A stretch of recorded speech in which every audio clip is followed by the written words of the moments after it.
नमस्कार दोस्तों, कैसे हो। शशिकंडा यूपीएससी क्लासेस में आपका स्वागत है। देखते हैं आज के करंट अफेयर में क्या क्या इम्पोर्टेंट है। आज की डेट है 10 नवंबर 2025, यानी कि मंडे है आज। और ये द हिंदू का फ्रंट पेज है। फ्रंट पेज पे कोई ज़्यादा इम्पोर्टेंट न्यूज़ नहीं है। गुजरात से एक डॉक्टर के साथ में 2 लोगों को गिरफ्तार किया है, कोई आतंकवादी कंस्पिरेसी है उसकी वजह से। और एक बिलासपुर जो ट्रेन हादसा हुआ था उसमें एक अपडेट है कि ट्रेन ने रेड सिग्नल को क्रॉस किया था, इस वजह से हादसा हुआ था। बाकी कोई ज़्यादा नहीं है। पीएम ने लॉन्च किए हैं प्रोजेक्ट उत्तराखंड में, और बाकी कोई इंपॉर्टेंट न्यूज़ नहीं है। तो देखते हैं आज की क्वेश्चन की फॉर्म में अपने जितने भी करंट अफेयर है उनको देखते हैं।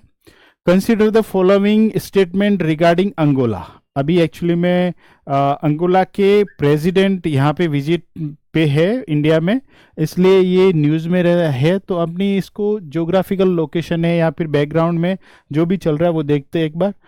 तो इसके रिगार्डिंग क्वेश्चन है। फर्स्ट स्टेटमेंट है कि Angola is located south of the equator, ये भूमध्य रेखा के दक्षिण की साइड में है। दूसरा है कि the currency of Angola is the kwanza, यानी कि इसकी जो मुद्रा है वो क्वांजा है। तीसरा स्टेटमेंट है कि Angola was formerly colony of Spain, ये अंगोला पहले स्पेन का उपनिवेश रह चुका है। तो देखते हैं which of the above statement is are correct, कितने राइट है इसमें से। तो ए कहता है कि 1 और 2 राइट है ओनली, बी कहता है कि 2 और 3 राइट है, सी है कि 1 और 3 राइट है, डी कहता है कि 1, 2 और 3 राइट है। देखते हैं इसका आंसर। देखो ये पीआईबी में था, कल का एक आर्टिकल था, इसलिए मैंने इसको लिया था।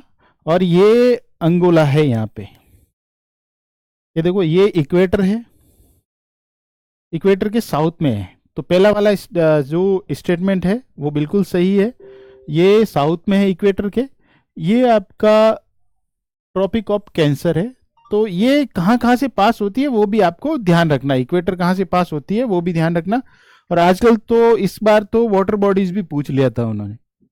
यहाँ पे एक तांगानिका झील है, उसके बारे में पूछ लिया था, तो वो थोड़ी नीचे रह जाती है तांगानिका झील। ठीक है। तो अंगोला के साथ कौन कौन से देश है जो बॉर्डर साझा करते हैं। पहले इसकी जो राजधानी वो लुआंडा है, और ये यहाँ से ये अटलांटिक महासागर से लगा हुआ है, अटलांटिक सी से लगा हुआ है। ये है नामीबिया, नामीबिया है, यहाँ पे है जाम्बिया है, और यह democratic Republic of Congo DRC, ये वाला डीआरसी का पार्ट है। और छोटा सा पार्ट एक और है, वो है रिपब्लिक ऑफ कॉन्गो है यहाँ पे। ठीक है। तो ये 4 देश है, इसके साथ सीमा साझा करते हैं, बॉर्डर शेयर करते हैं। करेंसी है वो अंगोलन क्वांजा है, बिल्कुल सही है। इट वाज कॉलोनी ऑफ पुर्तगाल, तो ये पुर्तगाल की कॉलोनी थी, नहीं कि ये स्पेन की कॉलोनी थी। तो ये ध्यान रखना। इस यहाँ का जो हाईएस्ट पीक है वो माउंट मोको है। और ये देखो यहाँ पे नामीबिया वगैरह, ये बहुत ही डेजर्ट टाइप का एरिया है। आपको पता है ये के कॉन्टिनेंट का वेस्ट पार्ट है, यहाँ से कोल्ड करंट फ्लो करती है, इसलिए यहाँ पे बड़ा डेजर्ट है, डेजर्ट एरिया है, इसलिए यहाँ भूखमरी वगैरह की समस्या हमेशा बनी रहती है। इस वजह से ये न्यूज़ में भी रहता है। तो ध्यान रखना है अंगोला के बारे में इतने फैक्ट। नेक्स्ट क्वेश्चन है हमारा, with reference to the tropical forest forever facility TFF consider the following statement। तो उष्णकटिबंधीय वन फॉरएवर फैसिलिटी TFF के संदर्भ में निम्नलिखित कथनों पर विचार करना है। It is a global fund aimed at protecting and restoring tropical forest, उष्णकटिबंधीय जो वनों हैं उनकी सुरक्षा और पुनर्स्थापना करना है इसका उद्देश्य। ये एक वैश्विक कोष है। Second statement, it the initiative was launched at the leader summit in Belem Brazil. तो इस पहल का शुभारंभ ब्राजील के बेलेम में आयोजित नेताओं की शिखर सम्मेलन में किया गया है। थर्ड स्टेटमेंट है कि India has joined the initiative as a full member nation. तो भारत इसका पूर्ण सदस्य राष्ट्र के रूप में अभी शामिल हुआ है। तो आपको बताना है कि कितने स्टेटमेंट दिए हुए स्टेटमेंट राइट है। केवल 1 और 2 ओनली, 2 और 3 ओनली, 1 और 3 ओनली, या 1, 2 एंड 3 ओनली। देखते हैं। एक्चुअली में भी COP30 चल रहा है, कहाँ पे, बेलम ब्राजील में। तो वहां पे साइड लाइन पे इस इनिशिएटिव को लिया गया है। और ये इनिशिएटिव है जो ट्रॉपिकल रेंज में जो कंट्रीज है ना उनके रिगार्डिंग है, ट्रॉपिकल फॉरेस्ट कंट्रीज है उनके लिए है। तो क्या होगा कि जो वन है, फॉरेस्ट है, उनको इंक्रीज भी करना है, जो है उनको सस्टेन भी करना है। इसलिए उसके लिए फाइनेंस प्रोवाइड करने के लिए ये इनिशिएटिव लिया गया है। ब्राजील के द्वारा ये इनिशिएटिव लिया गया है, क्योंकि होस्ट नेशन अभी कौन है? ब्राजील है। यहाँ से बहुत सारे आउटपुट आने वाले हैं, अभी इस समिट से बहुत सारे आउटपुट आने वाले हैं। तो आप एक एक आउटपुट अभी से ही एक साथ पढ़ने से बेटर है, आप जैसे जैसे आउटपुट आ रहे हैं वैसे वैसे आप पढ़ते जाइए। तो it is a global fund formed on the sideline of COP30 in Belem, ठीक है, providing long term finance to make forest preservation a viable economic model, ठीक है। ध्यान रखना, आर्थिक रूप से सस्टेनेबल होना चाहिए, ओके। और ये क्या है? फंडिंग मैकेनिज्म क्या है? इसका टारगेट है $125 बिलियन को रेज करना, ठीक है। और वो जो सार्वजनिक रूप से आने वाला फंड होगा वो 20 से 25% होगा, और प्राइवेट यानी निजी रूप से आने वाला फंड कितना होगा? 70 से 80% होगा, ठीक है। और जिनका डिफॉरेस्टेशन 0.5% से बिलो है, उन देशों को ये फंडिंग करेगा। तो ध्यान रखना, ये इसलिए न्यूज में था। और भारत परमानेंट मेंबर नहीं है, ऑब्जर्वर के रूप में शामिल हुआ है, ठीक है। तो यही न्यूज है, ahead of COP30 India to join new global tropical forest fund as observer. तो ये द हिंदू की न्यूज है। नेक्स्ट क्वेश्चन है कि थर्ड क्वेश्चन है, Siang valley seen in the news recently is located in, A है लद्दाख, जम्मू कश्मीर, अरुणाचल प्रदेश या फिर सिक्किम में। सियांग घाटी न्यूज में है, तो लद्दाख, जम्मू कश्मीर, अरुणाचल प्रदेश या सिक्किम में स्थित है। तो ये कहां पे है? अरुणाचल प्रदेश में स्थित है। देखते हैं ये न्यूज में क्यों थी।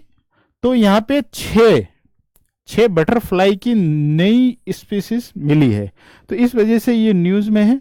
तो डाउन टू अर्थ की ये न्यूज है, ध्यान रखना।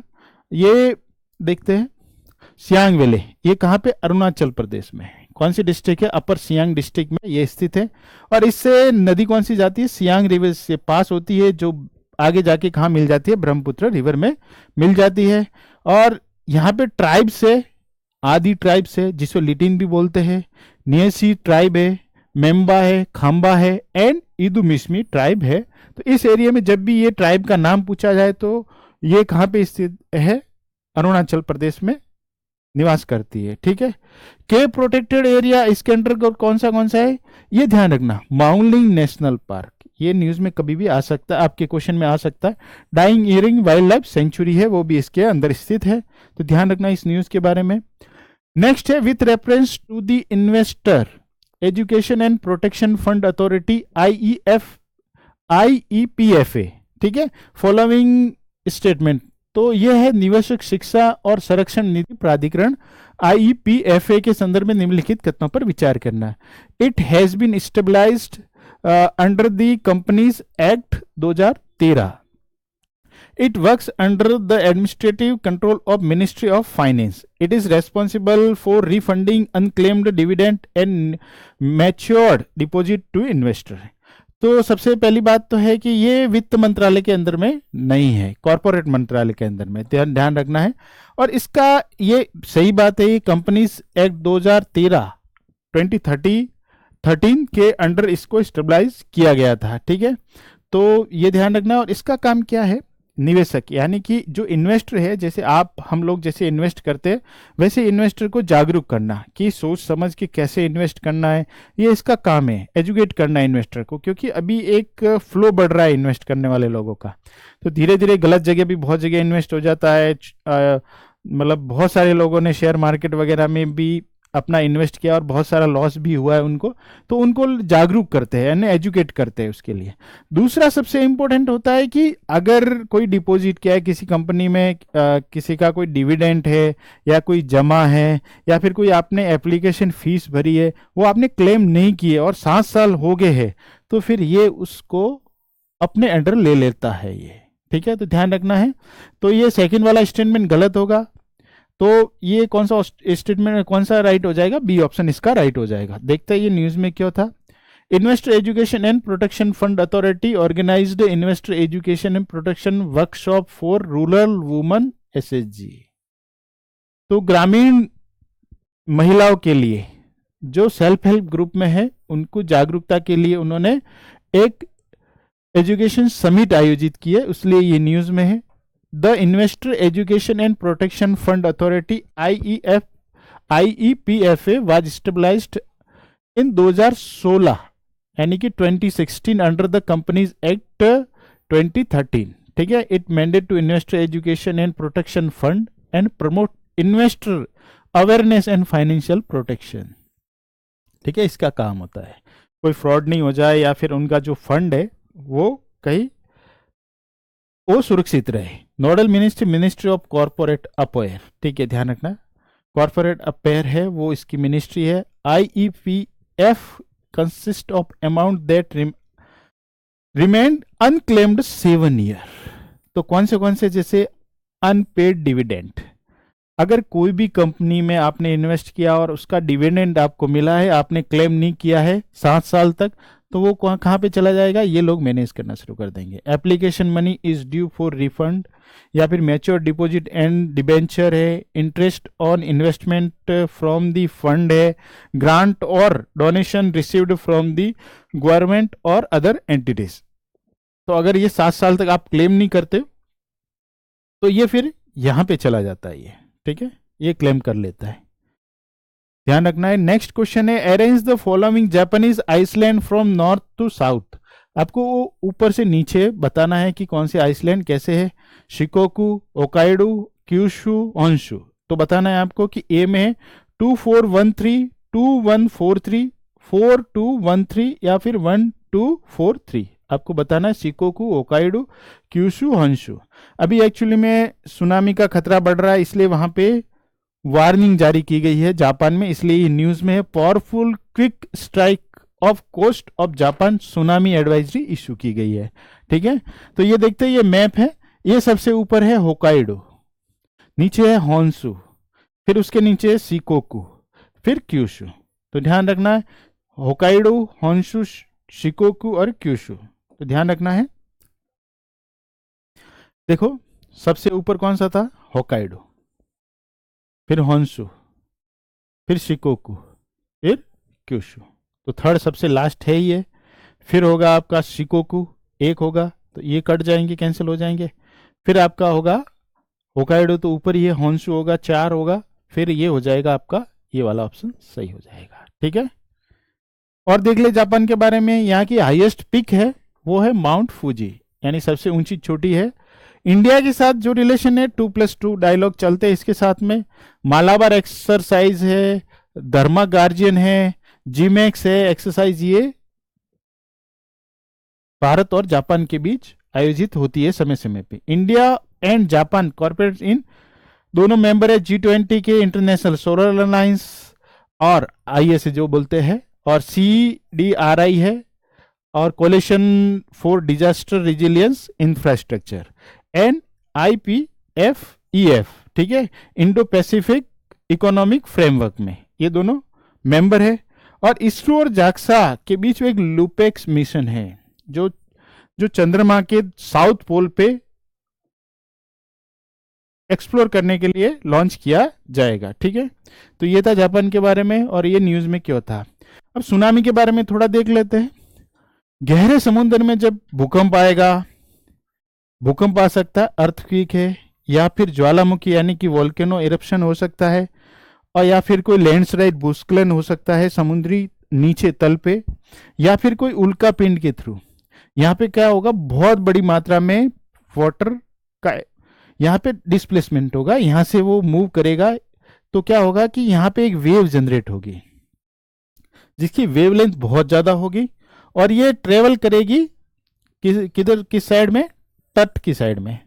तो धीरे धीरे ये वेवलेंथ की साइज कम होती जाएगी और इसकी हाइट बढ़ जाएगी, और ये तट पे आते एक बहुत विशाल लहर के रूप में कन्वर्ट हो जाएगी और बहुत ज्यादा नुकसान पहुंचाती है। 2004 में अपने जो साउथ एशिया, जो इंडोनेशिया है फिर या भारत के साउथ रीजन में, इसने बहुत नुकसान किया था। ठीक है, तो इसके बारे में ध्यान रखना। इसके कारण है अर्थक्वेक यानी भूकंप आना, ज्वालामुखी, और लैंडस्लाइड यानी भूस्खलन के कारण भी हो सकता है।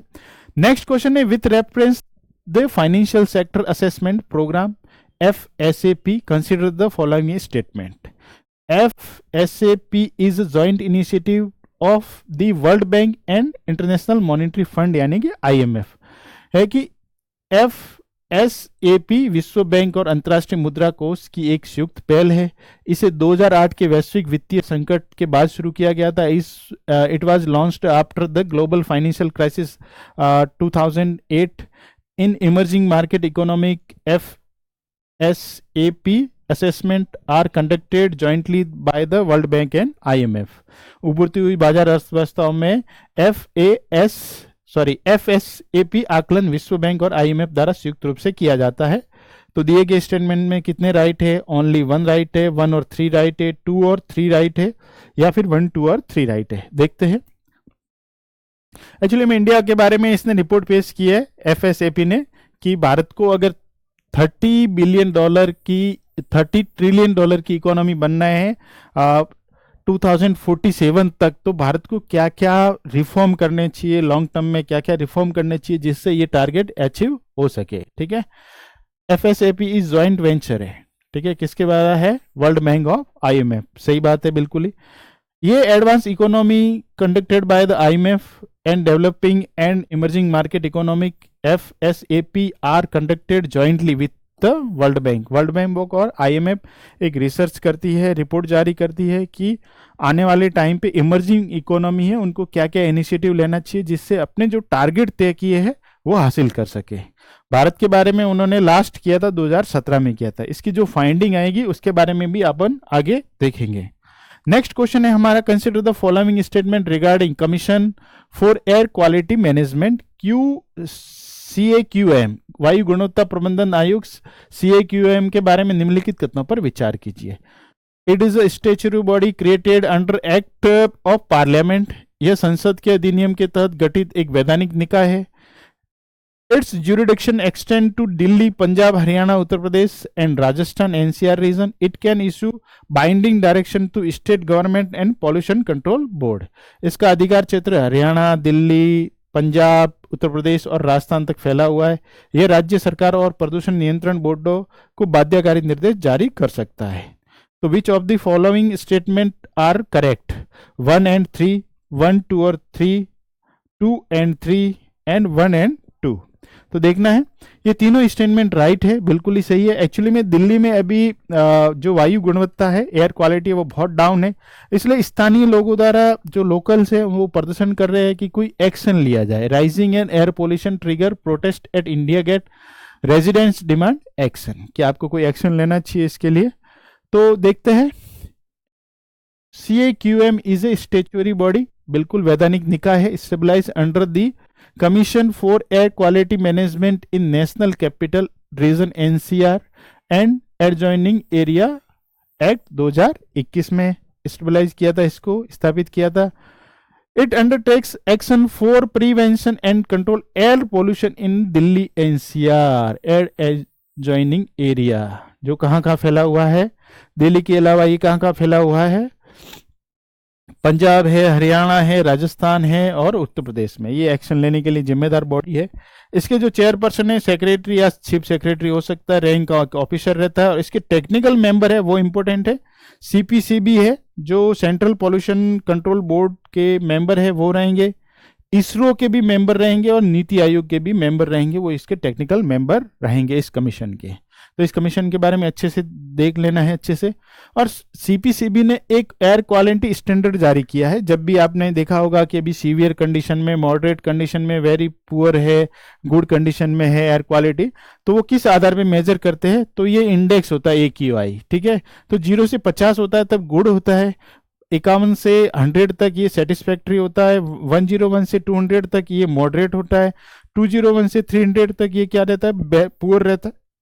इसके बाद 300 से 400 तक वेरी पुअर होता है और 401 से 500 तक ये सेवियर कंडीशन में चला जाता है।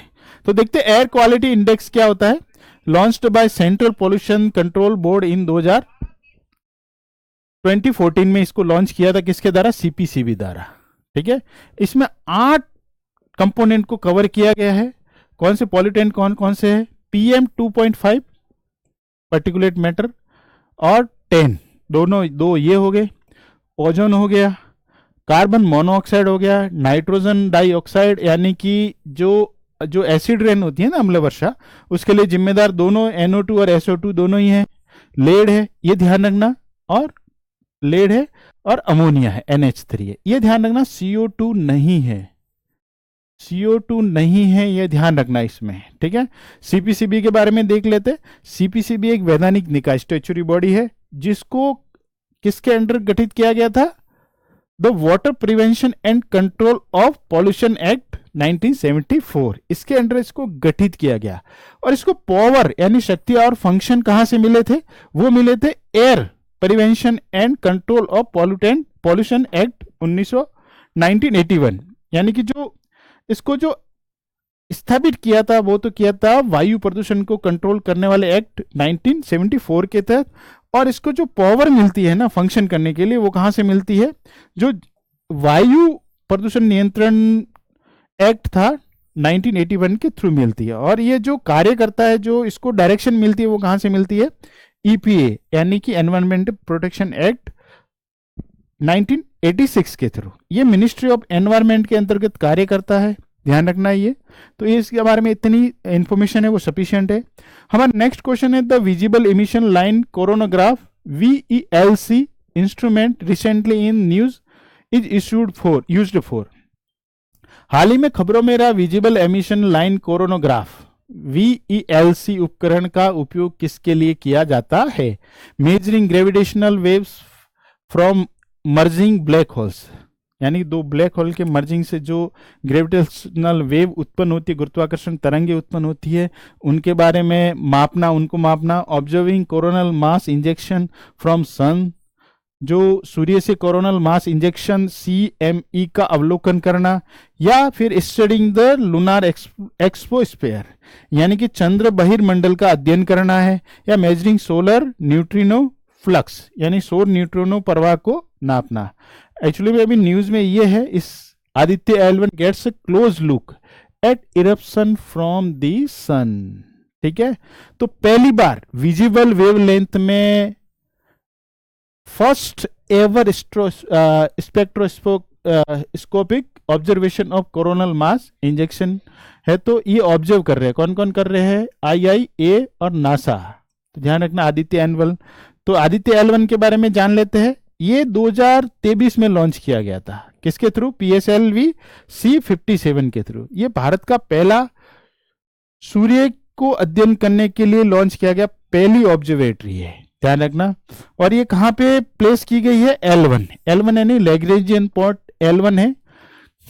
ये पॉइंट ऐसे होते हैं, 5 पॉइंट होते हैं पृथ्वी के आसपास, अर्थ के आसपास, जहां पे ग्रेविटी होती है वो बैलेंस्ड होती है। यहां पे ध्यान रखना, जीरो ग्रेविटी नहीं होती है।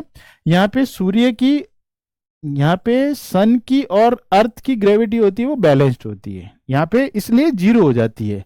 तो यहाँ पे नेचुरली जीरो नहीं होती है, यहाँ पे बैलेंस हो जाती है, यहाँ पे दोनों की इक्वल हो जाती है। ये यहाँ पे इसको आकर्षित करता है और यहाँ पे इसको आकर्षित करता है और यहाँ पे इक्वल हो जाता है, ठीक है। तो यहाँ पे न्यूट्रल हो जाता है, ये ध्यान रखना लैग्रेंजियन पॉइंट पे। और study the sun outer layer, इसका जो उद्देश्य था वो था फोटोस्फीयर का, क्रोमोस्फीयर का एंड कोरोना मास इंजेक्शन वगैरह का है, वो अध्ययन करना था, स्टडी करना था, इसका उद्देश्य ध्यान रखना इसके बारे में। नेक्स्ट क्वेश्चन है हमारा, विच of the following Indian state share border with Bhutan? Sikkim है, असम है, अरुणाचल प्रदेश है, वेस्ट बंगाल है, या फिर मेघालय है। तो देखते हैं कितने स्टेट है जो भूटान के साथ बॉर्डर शेयर करते हैं। सिक्किम, असम, अरुणाचल प्रदेश, पश्चिम बंगाल और मेघालय। एक्चुअली में प्रधानमंत्री जी का कल दौरा होने वाला 11-12 तारीख को वहां पे, तो इस वजह से भूटान न्यूज में है। तो भूटान के साथ कितने स्टेट बॉर्डर साझा करते हैं? 4 स्टेट है वो बॉर्डर साझा करते हैं। कौन कौन से? ये भूटान है, तो भूटान के साथ ये सिक्किम बॉर्डर साझा करता है, ये वेस्ट बंगाल यहाँ तक फैला हुआ बॉर्डर साझा करता है, ये आसाम है और ये अरुणाचल प्रदेश है। मेघालय इसके साथ बॉर्डर शेयर नहीं करता है, ध्यान रखना। 4 स्टेट ही है जो इसके साथ बॉर्डर शेयर करते हैं, इसलिए न्यूज में है, ध्यान रखना। इसकी राजधानी है, इसकी कैपिटल है वो थिम्पू है। मेजर रिवर सिस्टम है मानस रिवर, यहाँ से निकलती है, जो बाद में जाके ब्रह्मपुत्र में जाके मिल जाती है। न्यू प्रोजेक्ट है गेलेफू माइंडफुलनेस सिटी, ये ध्यान रखना। गेलेफू माइंडफुलनेस सिटी क्या है? ये एक कार्बन न्यूट्रल सिटी है, इको फ्रेंडली है और कार्बन जीरो एमिशन हासिल करने वाली सिटी है। सस्टेनेबल जो गोल है उसको अचीव करने के लिए इस सिटी को डिजाइन किया गया है। ये असम से लगता हुआ एरिया के आसपास ये डिजाइन की सिटी है, नई सिटी है, इसलिए ध्यान रखना। ये जीडीपी की जगह, भूटानी एक स्टेट है जो जीडीपी की जगह क्या जारी करता है, ग्रॉस नेशनल हैप्पीनेस इंडेक्स जारी करता है जीडीपी की जगह पे, तो ध्यान रखना ये भूटान के बारे में इतनी information. Which of the following component are part of Jal Jeevan mission, जल जीवन मिशन के कौन कौन से पार्ट है, निम्नलिखित में से कौन से घटक जल जीवन मिशन ढांचे का हिस्सा है, तो कौन सा है, source sustainability measures, rain water harvesting है, रिचार्ज है, ग्रे वाटर मैनेजमेंट है, थर्ड है support for skill development and IEC campaigning, and fourth है promotion of household level water metering.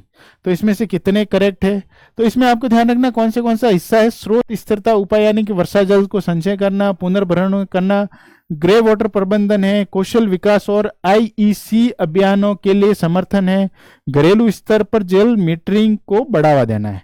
तो देखते हैं, ए है 1, 2 एंड 3 ओनली, बी है आपका 2 एंड 4 ओनली, सी है आपका 1, 3 एंड 4 ओनली, डी है आपका 1, 2 एंड 3 ओनली। ध्यान रखना है आपको। तो ये चारों इसके पार्ट है जल जीवन मिशन के। अभी एक्चुअली में न्यूज में इसलिए था कि जल जीवन क्राफ्ट कोई बहुत सारा इस योजना में बहुत सारा करप्शन हुआ है, तो इन ऑफिसर्स के खिलाफ एक्शन लिया गया है जहां पे इम्प्लीमेंटेशन सही से नहीं हुआ है। जैसे बहुत सारे स्टेटों ने बहुत अच्छा किया है, गुजरात है या फिर गोवा है, लद्दाख है, उन्होंने अपने 100% टारगेट को अचीव कर दिया है। एक्चुअली में ये 2000 इसके जो योजना के बारे में देखे, स्कीम के बारे में, तो ये 15 अगस्त 2019 को लॉन्च किया गया था, ठीक है, 2019 को लॉन्च किया गया था। और इसका टारगेट था कि 2024 तक ग्रामीण भारत में सभी लोगों के लिए नल से पानी सुनिश्चित किया जाए, साफ और जितनी मात्रा में रिक्वायरमेंट है उतनी उपलब्धता के साथ, यानी provide safe and adequate drinking water tap connection. कहां तक है, 2024 तक आपको all house hold in rural India. इसका जो मिनिस्ट्री है वो कौन सा है, नोडल मिनिस्ट्री है वो जल शक्ति मिनिस्ट्री इसका नोडल मिनिस्ट्री है। इसके कंपोनेंट क्या क्या है, सबसे पहला कंपोनेंट है development in village piped water supply infrastructure to provide tap water connection to every rural household, मतलब प्रत्येक हाउस होल्ड को पानी पहुंचाने के लिए पाइपलाइन का एक जाल बिछाना जो हर घर तक पहुंचा जाए। तो इसका पहला बॉटम अप प्लानिंग है, यानी कि लोकल कम्युनिटी या फिर जो स्थानीय समुदाय है उनका पार्टिसिपेशन भी शामिल करना है, ठीक है, उसको शामिल करके ही इसको इम्प्लीमेंट करना। वुमेन एम्पावरमेंट, इनको जितनी भी स्कीम्स डिजाइन की जाती है, योजनाएं बनाई जाती है, उसमें महिलाओं की भागीदारी सुनिश्चित करना, वुमेन की भागीदारी को सुनिश्चित करना, on future generation skill development वगैरह के आयोजित करना, डेवलपमेंट एंड एम्प्लॉयमेंट जनरेशन, तो ये भी होगा कि स्किल डेवलपमेंट वगैरह होगा तो एम्प्लॉयमेंट जनरेशन होगा। ग्रे वाटर मैनेजमेंट, यानी ग्रे वाटर मैनेजमेंट यानी कि अपशिष्ट जो जल होता है यूज के बाद का, उसको ट्रीटमेंट प्लांट के थ्रू ट्रीट करके फिर से यूज करना, ठीक है। Sustainability, promote ground water recharge and water conservation, जब तक आप ये नहीं करोगे तब तक सही से आउटपुट नहीं आएगा। वाटर क्वालिटी को मैनेज करना, तो इसके कंपोनेंट है, ध्यान रखना। तो आज के लिए इतने ही 10 क्वेश्चन थे, हमने 10 क्वेश्चन को अच्छे से डिस्कस किया। थैंक यू, धन्यवाद।